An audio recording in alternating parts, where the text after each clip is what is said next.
Goeiedag, ako po si Tony Velasquez. Ako naman si Nina Corpus. At ito ang Balitang Europe.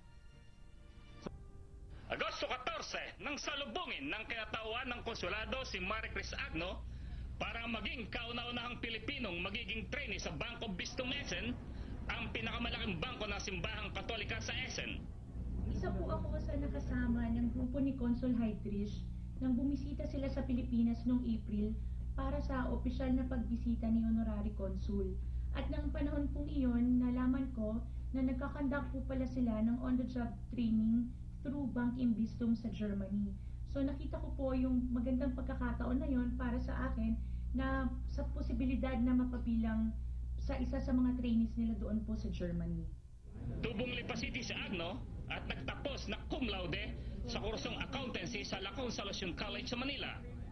Nagtapos rin siya ng MBA sa Finance sa National College of Business and Arts sa Quezon City at nagtatrabaho sa isang bangko bago matanggap ang kanyang aplikasyon bilang trainee rito.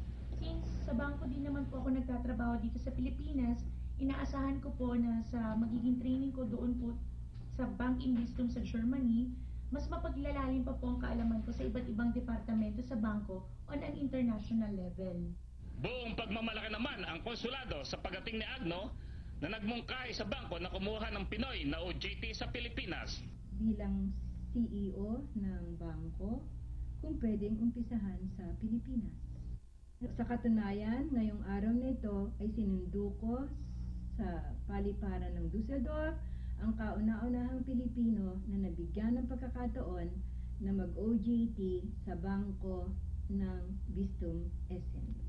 Inayudahan muna ng kinataon ng konsulado si Agno sa unang araw niya sa bangko. Binigyan ni Van Delt ng orientation si Agno para sa kapaligiran ng gusali ng bangko. Libre pagkain at accommodation at pocket money ang ilan sa benepisyo ng trainee ng bangko. Napag-alaman ng Balitang Europe na nagpautang ng ilang milyon dolyar ang Bangko Bistum Essen sa kapartner nitong microfinance sa Pilipinas para tulungan ang mahihirap sa Pilipinas na makapagtayo ng negosyo. Para sa Balitang Europe, Berpison, Essen, Germany.